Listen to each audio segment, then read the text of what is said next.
I'm glad to be on the show, Dave, but I don't like what I'm seeing out of the Queen's Park budget. So I'm concerned about that, as are many people in Ontario. So thanks for having me to discuss it. Well, it's always a pleasure. And Jim, yeah, it is disturbing. I mean, for decades, the Ontario Progressive Conservatives, they were never all that gung-ho on pursuing a social conservative agenda.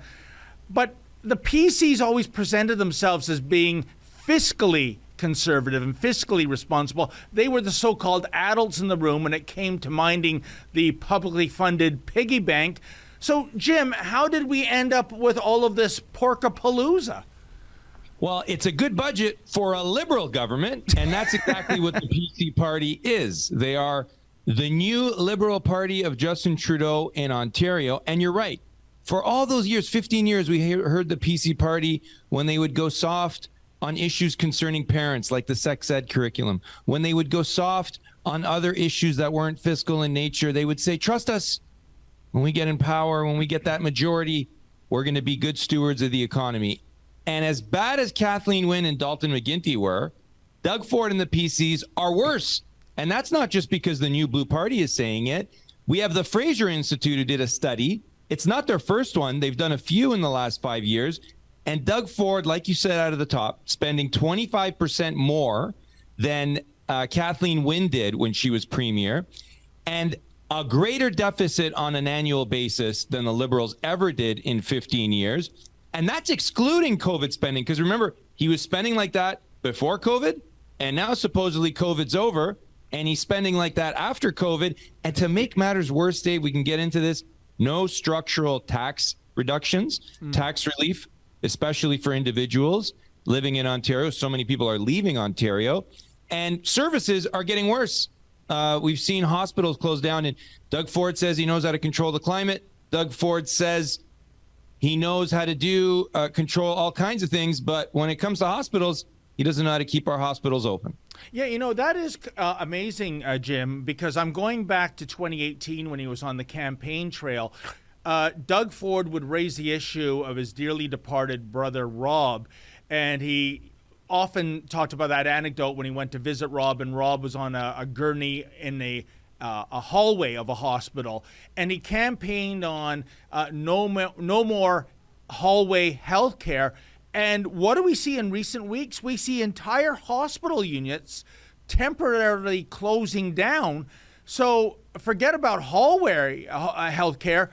It's gotten even worse. I mean, what happened to that promise, especially something that was so personal for the Premier, Jim? And, you know, hallway healthcare would be a good thing now, because now you can't even get in the hallway under Doug Ford PCs. The hallway is an optimistic thing.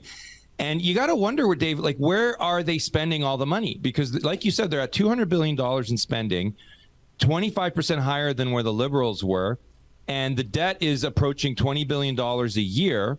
And Rob Ford was the individual who ran for mayor, and he was a city councillor on conviction. He knew what he wanted to do, and he had a vision, he had idea. Doug has no idea.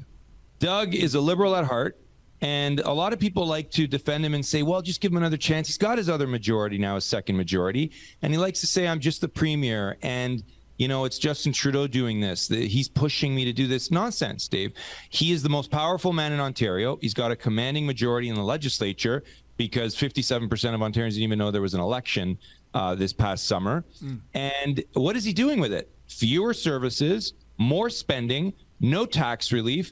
I wonder where the money's going. There's a couple of examples that have come out in the last week where we're seeing where some of the money's going.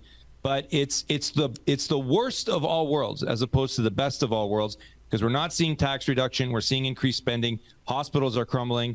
Emergency rooms are closing. It's terrible. And we're seeing the real Doug Ford and the real PC party. Indeed. And, you know, Jim, I mean, when we look at spending, often simply throwing money at a problem doesn't work. It came out recently that in Ontario, in terms of healthcare administrators, we spend 10 times more than Germany does, even though Germany has twice the population. That's twice the population of Canada, rather.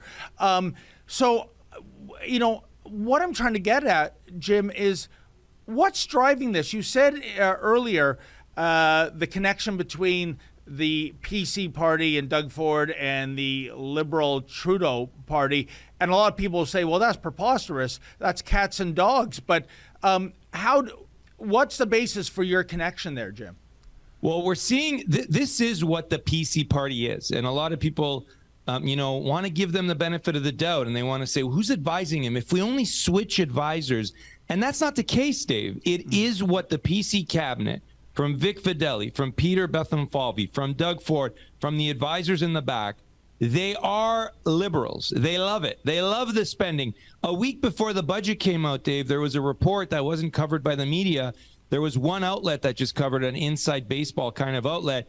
Over $600 million of loans that were issued out by this PC government to ineligible businesses during COVID. So they gave out over $600 million in loans to businesses that were not eligible for loans during COVID. And the PCs, rather than going back and getting that money, they've canceled all the debt. So $600 million over loans that shouldn't have been issued, flushed down the toilet. They're not going out to get it. They've canceled the debt. And that's one example of how this PC party for 15 years claimed that they were the stewards of the economy, that they would increase our economic productivity. And they're not doing that, and they're making things worse, and they are showing their true colors. So it's not about Justin Trudeau threatening the PC government in Ontario and saying, you better spend all kinds of money. No. This is who they are. This is the Ford. This is Doug Ford. This is Peter Bethlenfalvy. This is the PC cabinet. And if you're a conservative or right of center like Belinda Karahalios, you get kicked out. And you have to defend the people by creating something new, which is what we did with the New Blue Party of Ontario. And we're just getting started, but we've got to create an anchor in Ontario provincial politics because the PCs are exactly the same as the Liberals are, if not worse, as we're seeing with their most recent budget. What you just saw was an excerpt from my nightly show, the Ezra Levant Show. Every weekday, I do a monologue. Usually it's about half an hour.